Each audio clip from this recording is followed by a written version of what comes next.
Good morning.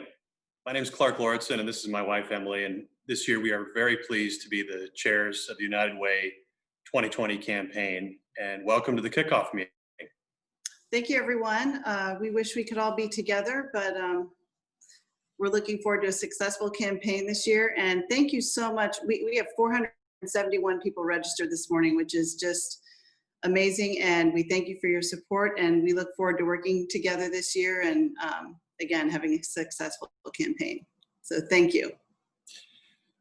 I think everyone on the call knows that this is a very unique year, and not being in person for the Kickoff, I think, highlights that. But more importantly, the need really in our community has never been greater than it is this year. And we see it at FNBO all the time. The number of individuals that are in trouble or small businesses around our community creates a significant need at this point in time. And so it's very motivating for us to be chairing this campaign this year. And the good news is the United Way of the Midlands has an incredible history of responding in times of need and crisis.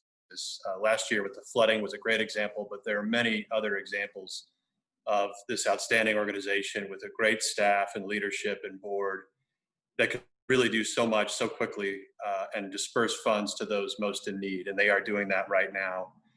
The other good news is Emily and I have had a chance to have a lot of conversation with people and corporations around Omaha. And we're really inspired at how much people are stepping up, and they know that this is a year of tremendous need. They want to help, they want to support in any way they can, and they're doing that. So we're really inspired by the conversations we're having and by the creativity that United Way and other organizations are showing in raising money and having fun during a year where we can't really have many events in person. So many of you are aware, this Friday, FNBO is partnering with United Way to show a drive-in movie at Baxter Arena's parking lot called The Pursuit of Happiness, which tells the story of Chris Gardner, a true story, is played by Will Smith.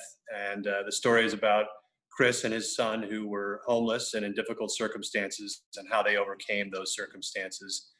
And it's a very relevant story to today's environment that we find ourselves in.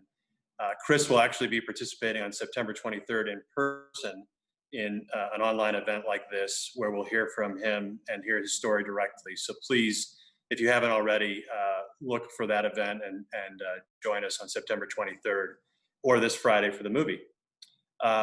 Lastly, I just want to say we're really grateful for your support and your work. There's a lot going on right now. We know people are busy. But I think the turnout this morning shows the commitment and shows the best of our community, which is so giving. And it's really, really inspiring for both of us. So thank you. And I would offer our support. If anybody needs help, if they need ideas, if they need support in any way, please don't hesitate to call on us. We're happy to help and thrilled to be here. So with that, we'll pass it to our President and CEO, Shauna. Thank you so much, Clark and Emily. It's really been an honor getting to work with you and the FNBO team. Honestly, this year's been a really remarkable year in a lot of ways, and we've done planning and replanning, and the entire team at First National has been simply amazing to work with. So thank you, thank you. I'd like to begin by saying how humbled we are. Today we have so many company representatives, campaign leaders, nonprofit partners, and community stakeholders with us this morning. And even though we can't be together in person, we're really honored you'd spend some time with us on Zoom. So this morning, we have Loretta Carroll with us, leading a discussion with representatives from 3 of our funded agencies. She's been an amazing partner with United Way of the Midlands, and I'm so glad that she'll be handling this portion of our program. I'm also grateful to Brittany, Paul, and Lauren for joining us today and sharing their stories and the experiences they've had working with Family Inc., Heart Ministries, and the Urban League. And finally, we're delighted to have Greg McDermott, the coach of Creighton University's men's basketball team, with us here today. He's really going to share an inspirational message about community teamwork. So let me start out by sharing how United Way of the Midlands has been bringing together partners here to serve the underserved in our community for 97 years. It's because of you that we've been able to help countless community members through everyday struggles. as well as difficult times brought on by natural disasters, recessions, or the current COVID-19 pandemic. And you are something we're celebrating. As a partner, as we enter our new campaign year, your support will be even more critical. By last count, we had nearly 100,000 people living in poverty in the Omaha Council Bluffs metro. And in addition, many of our neighbors are facing social injustices, making it difficult for them to grow and thrive. We've made significant strides in our community this last year, providing more than 12,000 people with access to group and individual mental health services, providing rental assistance, shelter, and other housing supports to approximately 15,000 people, mostly in areas where evictions are particularly high, providing our youth with mentoring and constructive out-of-school time opportunities, resulting in behavior changes and knowledge gain for about 90% of those who participated, helping more than 5,000 youth prepare for careers and to secure unemployment, and improving skill development, job placement, and financial knowledge gained, with 77% reporting improved circumstances as they work through long-term financial and unemployment challenges. But as we speak, COVID is eating away at some of those gains. We've seen unemployment rise, reaching as high as 10%. So to put this in perspective, the unemployment rate hovered around 3% for the entirety of last year. And these conditions are truly unprecedented, as we see thousands of families newly in need facing significant dilemmas as they work to make ends meet. We've seen these impacts more quickly with food, with organizations reporting serving food wreck totals an increase of up to 300%. 1 in 3 Americans took a pay cut or have been laid off because of COVID. And we know that COVID has impacted our kiddos too. We have yet to fully understand, with schooling having been disrupted for all of our students, researchers expect youth to lose at least 7 months of learning, particularly as only 60% of learners from low-income families regularly log on for classwork, compared to 90% of children from higher income families. And opportunity youth are particularly vulnerable, with the experts predicting that 20 to 25% increase in the number of youth nationwide aged 18 to 24 that will be disconnected from work or school as a result of COVID. Research out of the University of Nebraska, Omaha, and the Nonprofit Association of the Midlands is showing local nonprofits have been hit hard and fast, adjusting program delivery to meet the needs of clients and maintain connections with families who need services most. And while these organizations are working to adjust, they are also having to cancel major fundraising events and project a $42 million loss in revenue. So just as we've done in the past, UWM has been responsive. We're providing immediate funds to support food and health organizations and securing funds to promote housing security and more. And we'll be making another round of investments in October. If we're going to meet the needs of our communities, people need to get back on their feet, and to create a more equitable community, we need people like you with us every step of the way. We need your passion, your leadership, and yes, your dollars to create change in our community.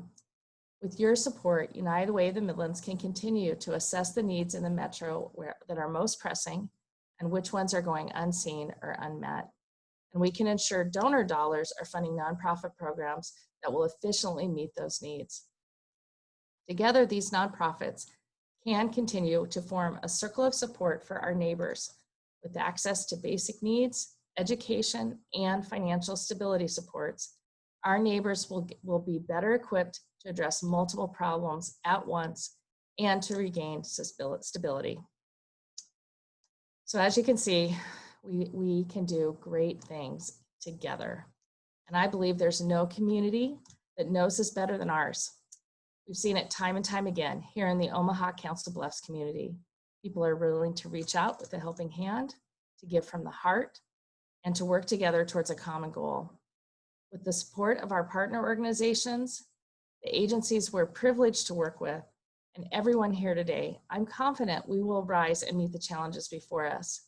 and create a community that is stronger and more equitable, a place where everyone has the opportunity to thrive and grow. So now, before I hand it over to Loretta, we invite you to watch our 2020 campaign video. I was totally torn apart from life and just struggling all the time. Alcohol, drugs, gambling, got in a lot of trouble. I knew nothing about babies. I had never even held a baby before. We hear the voices of need in our community. Thanks to you, United Way partners are a stepping stone away from crisis and onto a better life. Answering to the human needs around us is part of our history. No matter how big the disaster, no matter how great the need, when the floodwaters of desperation hit home, United Way is there. Do we survive tough times? The truth is, we do better, because United Way brings everyone together, united for those who need us. 2020 delivered a disaster with no playbook. It is devastating to see our residents who are already in need struggle emotionally and economically. They're not alone. During this COVID-19 pandemic, we're finding new ways to help the newly in need. They called 211 for help. 60,000 calls, more than double the record-setting number of calls during the 2019 floods.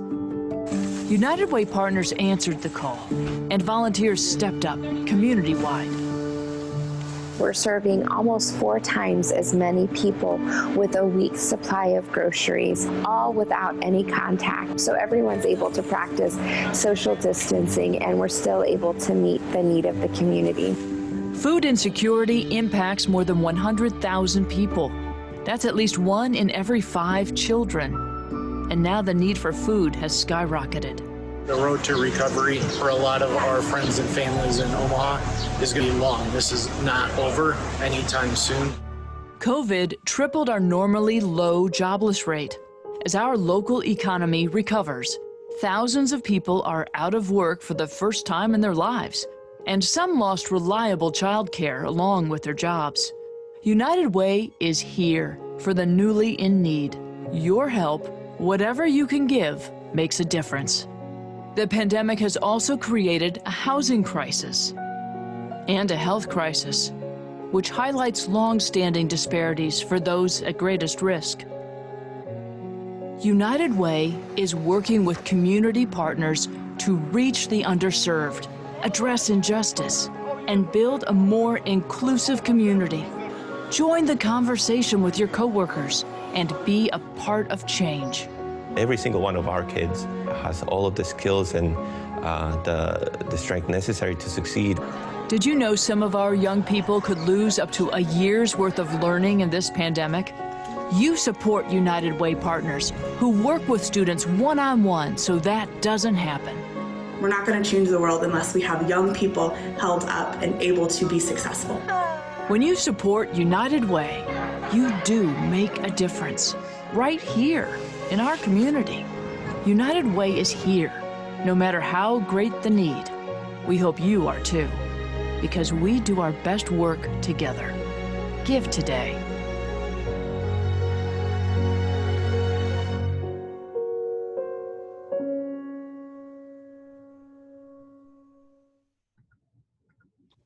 Good morning, everyone. I'm Loretta Carroll. It's great to be here this morning so that we can expand on what you've heard so far, because the United Way has more than 60 partner agencies, more than 100 programs, and we actually have some of the people who benefit in our panel this morning.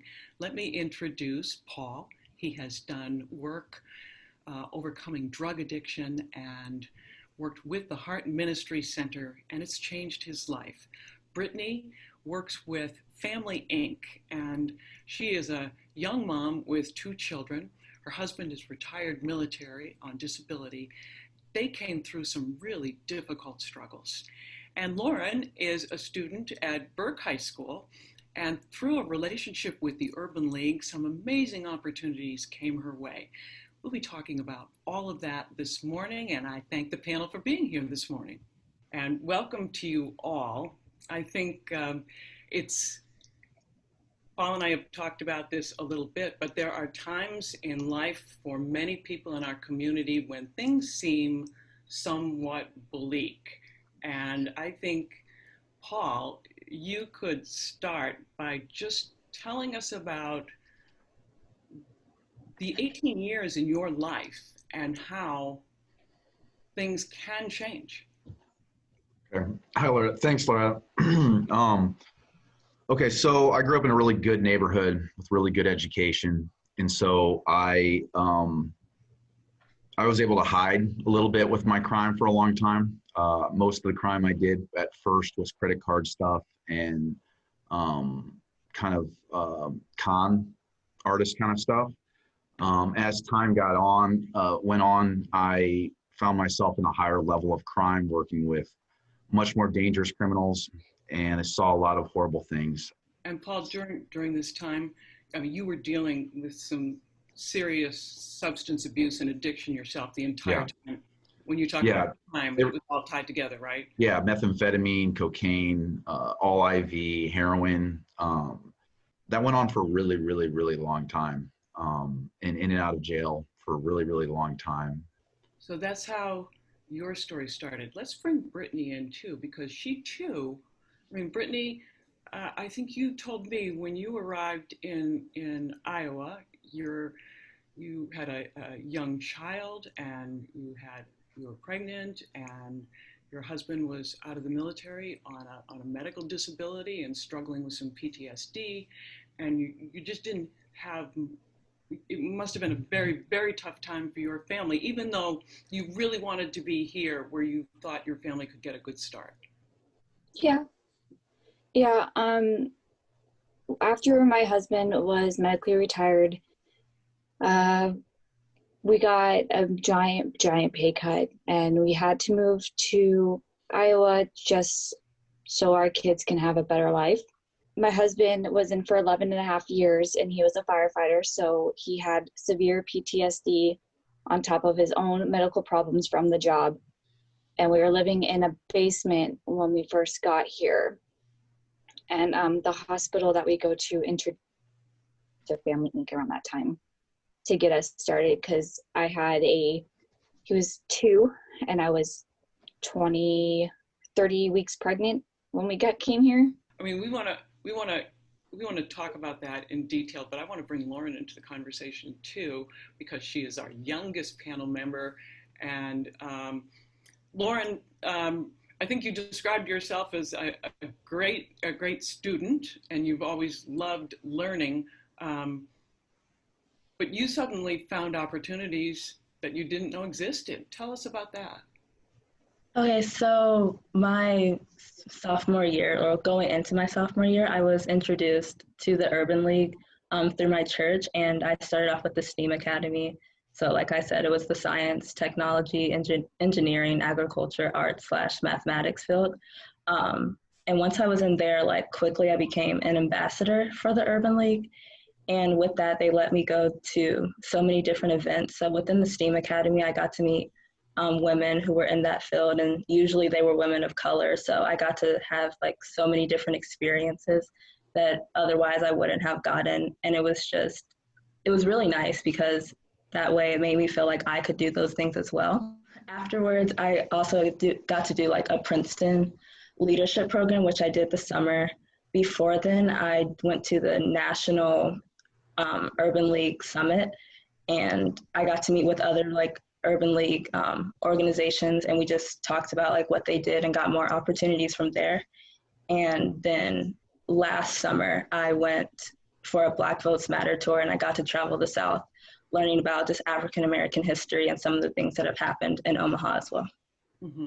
So when these opportunities opened up for you, mm-hmm. At first, were you a little bit like taken aback? Well, here I am. I'm a sophomore at Burke High School. I am a high achieving student. I'm doing well, and suddenly something that's kind of out of the norm of what you're doing every day presents itself. What was your initial reaction? Well, I didn't really know about the programs that they were bringing me to, so it was really nice because I thought like I knew of all the opportunities that I had, but there was so much out there, and the Urban League just showed you it doesn't matter like where you are, they're still going to see potential in you and provide you with opportunities. And clearly, one of the things that I've heard from all of you is that you have just really important relationships with the folks that have helped you create new opportunities in your life. Brittany, why don't you tell us about Amy with Family Inc. Because really what you told me about Amy, it sounds a lot like what Paul has experienced. Amy is our parent advisor. She comes out before this whole COVID stuff happened. Came out to see my kids either every other week to once a week and was teaching them colors, shapes, how to write, like how to do learning activities to get their brain motivated so they can get prepared to go into school. And my youngest had a growing delay. So she reached out to other organizations to help my son, to help him learn how to walk because he was behind on walking and behind on speaking. So she introduced us to like WIC and early access for physical therapy and speech therapist. Right, and now he's doing better. Yeah, he's running and screaming his head off and telling you how it is. and your other child is in kindergarten? Yeah, he just started on Thursday. So tell us a little bit, though. I mean, I asked you a question about Family Inc., and you said to me, it's Amy. I have known her, and she knows me. And I what I got from that was that there was bond, deep trust. It takes a lot to create a bond with me, and literally 3 days of her, three visits of her coming, we just got along, and she became part of our family, and due to that we're now a part of their family. If that makes sense. It does make sense. Yeah. And I know Paul has been with the Fresh Start program. I want to talk about that in a minute, but Lauren also, this has sort of broadened exposure to Omaha, to the Omaha community. What kind of things did you discover that were brand new for you? I think I just discovered how many people, the different fields in Omaha. So before I really did not know what all was out there, but we did field trips during our summers, and we would get to go see, we would actually go into their buildings to see what was happening. So that's what I really discovered, just the opportunities and the amazing people who are here to help you. What about other young people, and what do you see happening? I mean, we're really in a really important time to start talking about opportunities in our community, who has them, who doesn't. What do you see? I think within my school, so I take honors and AP classes, and I'm usually one of the only very few people of color who will be in those classes. And talking to my friends who aren't in those classes, who just may be the regular level, or some are still in honors classes, I think that, I've realized that if people just expect them to be there, they won't try to get to a higher level. But if they were in an organization like the Urban League, or the organizations that the other two panelists are in, I think they would realize the potential that they did have, and they could strive for more. You're setting goals for yourself. How do you go about that process, and how does the Urban League help you do it? So once I graduate high school, I want to go into college to major in psychology. And I think within the Urban League, there are three main people who have been helping me, Mr. Jeff, Miss Nicole, and Miss Chandler. But I think out of those three, I have a really huge supporter, Mr. Jeff. And with that, like, it's really nice to have someone who's like outside of your family believe in you and support you as well, and like wants to see you succeed. There's been so many times like he's like met someone who I'm with and he starts talking in a positive way about me. And by doing that, it like makes me want to achieve like different goals, because it's not only making myself proud, but it's making other people like who believed in me as well. Like they would be proud for me as well. Like Lauren said, having someone outside of your family, something about that right there does pull you out of yourself and motivate you in a different way. Brittany, how important was Amy? I mean, who is she in your life? She's family, you know, but she's just there when I have problems with the kids or any questions. I can ask her when we have our meetings. I ask her like questions about school, if she can help me with any of the things that I have going on in school, or like my kids are doing something that they've never done before. And I ask her, I'm like, well, is this freaking normal? You know? But to her, like, she's just always there. And she's either a text or a phone call away. Right. So. And I mean, even during COVID, tell me about that. Because I would have thought, I mean, because I know you had coaching sessions and you're working on developmental things with the kids. And I would have thought that, well, that was put on hold for a while. No, every week she brings this a plastic bag, and the kids get a book every week. And the activity we're going to be doing for that week on Zoom. Lauren, when you were doing your classes with Urban League and the workshops and all of that, did that stop with COVID? No, so when COVID started, they would still have their meetings with their students to make sure that they were doing their schoolwork, even though for some, I think most, if not all school districts, they had stopped grading, but they still wanted their students like in the Urban League to continue to do their work. They were still checking in with them to make sure like they had the resources they need. I remember getting so many emails about places where you can go to get tested, or you can pick up food and things. And like the programs that we still were to have in the summer, like the STEAM program, they still did that virtually. So they still got to have like speakers come in like online through Zoom, and they had like virtual field trips, and they had already planned stuff for the summer. That's how I was able to still do my Princeton leadership program. Right, right. Paul, I saw you nodding there, but I know that, I mean, during COVID, if you needed help, you still had places to go. I had a really good network of people who we could have an impromptu meetings, or we could have talks. We went hiking, we went to the park. I've met a whole different group of people in recovery. Brittany, you're now joining a leadership council for early childhood. Yeah, I'm the chairman. Is that something you would have done a few years ago? Probably not. A few years ago, I was very quiet, very, I never conflict in talking to people, or just not my thing.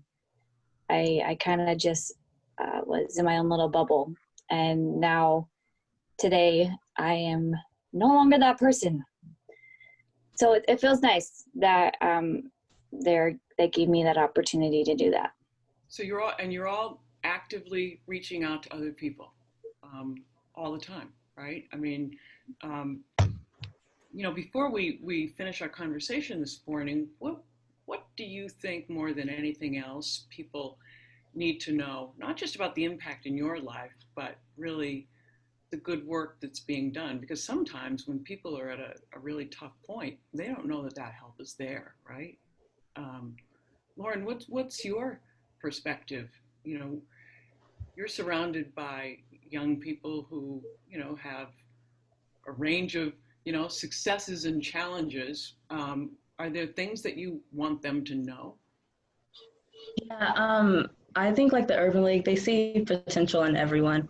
It doesn't matter like where you've come from or like where you want to go in life. They believe in you and they want you to succeed, and they will do what they can. They'll go beyond what they can, and they'll like give you the resources and give you contacts to different people who will be able to help you if they didn't have the right answer. And I just think that if you can find an organization, because like it was mentioned earlier, having someone outside of your family who believes in you and who's there to support you, like it's one of like some of the best feelings ever. So I think if you can find an organization, they will believe in you and they will see the potential that you have. A few years from now, when you're a psychologist, how do you think, when you look back on this experience, how do you think it will impact you as you go forward? Well, since I want to go into psychology, I want to be like the psychologist over counselors for school. And so my main focus is to help others. And I know like the Urban League has taught me so many things, like in different ways to help them. And it's not, you're learning about their background as well. So I will learn like different techniques on how to help people, learning exactly what they need, maybe not what I think they need, but learning to listen to them as well. Mm-hmm. Brittany, if you were talking to young moms like yourself, what would you want them to know? Because your experience, it was really tough, but it's not that unusual, unfortunately, right? No, it's not unusual at all. You know, Family Inc. helps every family that needs to be helped or wants to be helped.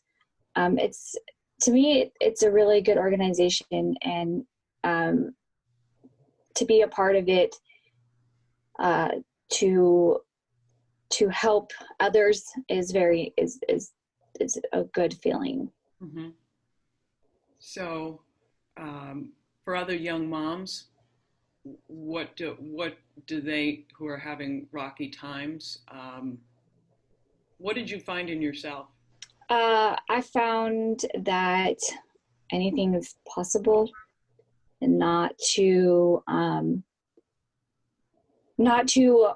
worry about everything that's going on, and to look at a bigger picture. Paul, how about you? I mean, I know that you are connected to folks that are having difficulties all the time, but you know, there are families out there that don't know about the range of possibilities. Did you find something in yourself? I mean, what would you say to others? There are so many programs that can give you a fresh start. Maybe not like our Fresh Start program, but there's many programs that will give you a chance and try to work with you if you're willing to work with yourself and trust the process. And that's something that I think is really amazing that we do live in a society that does help people if they want to help themselves. Right. Hey, Brittany, why don't we have you and Lauren have one last word before we finish up this morning. Brittany, you talked to moms. Is there anything you would want to say to Amy and to Family Inc. about what they've done in your family? Well, they know already, because me and my husband show gratitude. We put forward. They help. We're the type of people as you help us, we help you, and we go above and beyond for Family Inc. And so they know how appreciative we are for them. Right, right. And Lauren, I mean, not every student in high school is going to be in an Urban League program, but at the same time, you're part of a student body. And what is the overall message that you see that you've taken away from these opportunities? I mean, when you have an opportunity to talk with others around you, what do you tell them about their potential? There are people who believe in you. Like, there are people who are rooting for you, even if like sometimes they don't even know you, or you don't really know them, I guess, but they see what you've done. They've paid attention to you and they want you to succeed. So even if you're not doing it for yourself at that point, do it for the people who are believing in you that you don't even know. All right. That's wonderful. And I thank all of you for participating in this conversation this morning, and showing everyone what a difference one person, one program, one agency and how it accumulates in your life for just amazing story. I look forward to hearing about great things going forward too, because you all have just a really great future. Thank you all for being here, and you have a great day. And Clark, we will send it back to you with just, I think, great themes of respect and trust and hard work.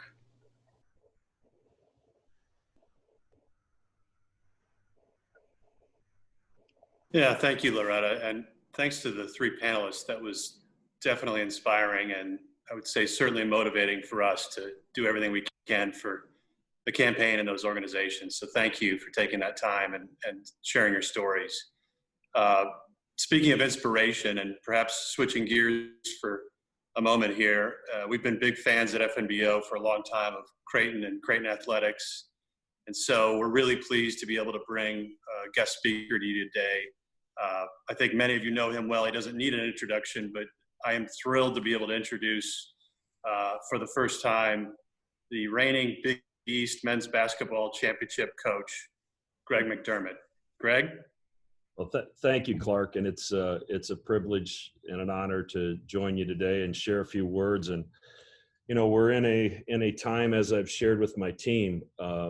You know, on March 13th, we sat in a locker room at Madison Square Garden when our game was called at halftime against St. John's, and that was the last time that team was together until just this past week.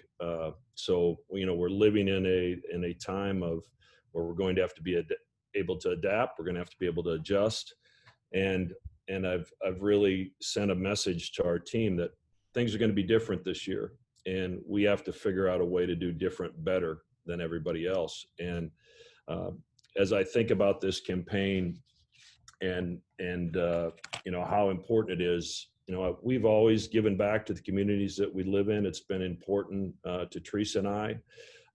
I just believe a vibrant community is important to all of us. And, you know, let's be honest, a great community makes it easier for me to recruit. And I grew up on a farm in eastern Iowa, and my grandfather used to say, if you take care of the horses, you take care of the ranch.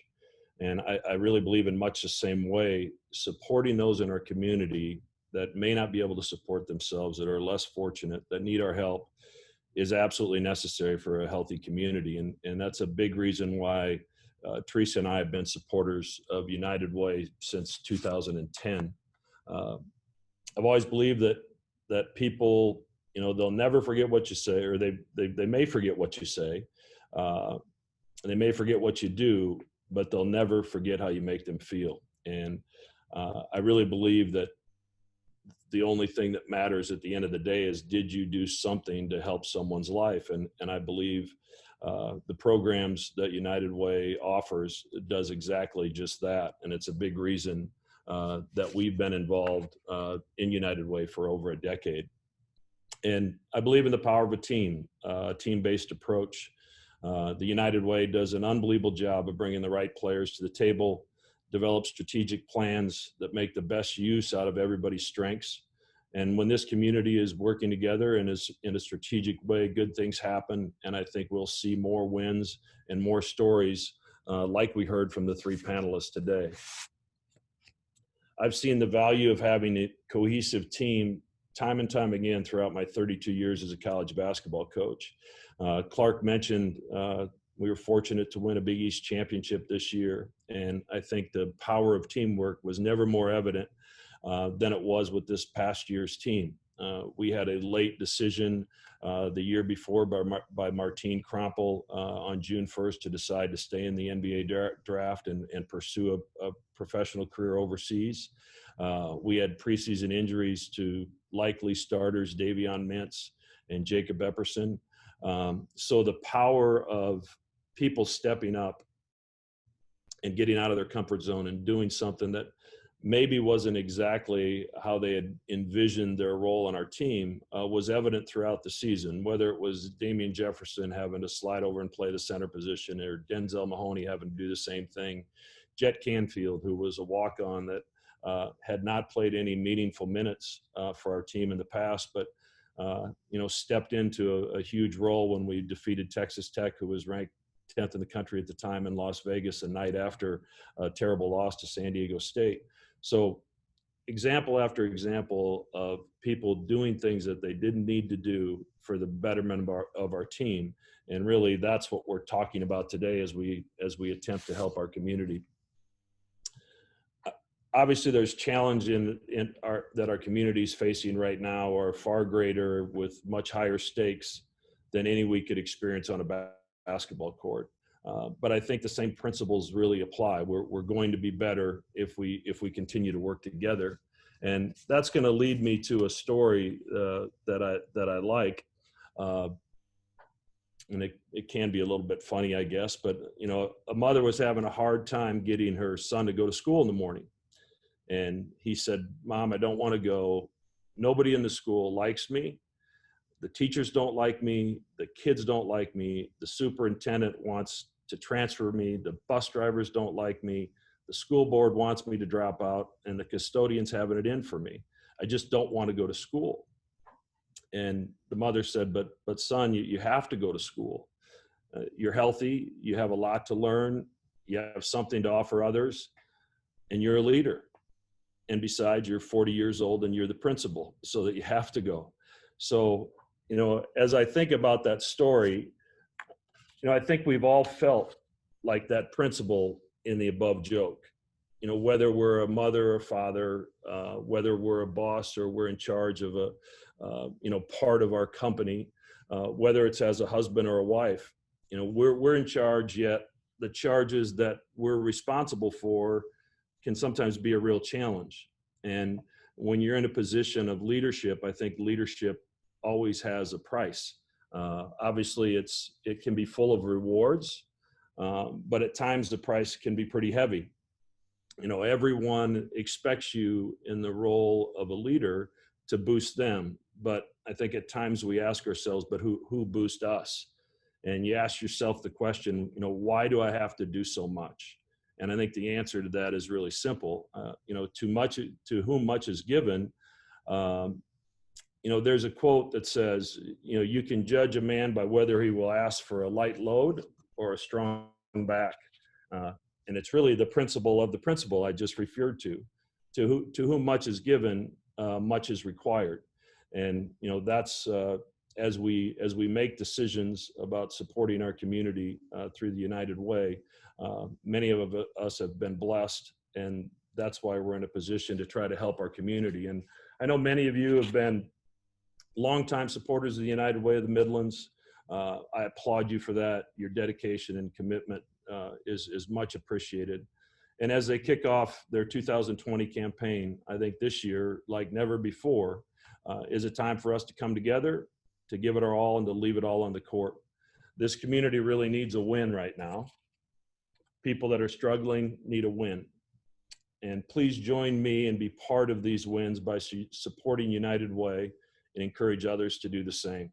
After all, to whom much is given, much is required. Thank you very much. Now I'd like to hand it back to Shauna to wrap up today's event. My goodness, thank you, Coach McDermott. Thank you, Clark and Emily. You can tell we have some amazing people working with us to try to do everything we can this year. And there's a lot of people hurting. So when we think about Brittany and Paul and Lauren sharing their stories with us, we hope that you'll join us. We hope you feel today that you're feeling inspired, you're feeling motivated to get involved, because we need you. If you want a recording of today's event, it's recorded, share it with others. Let's get others involved in this.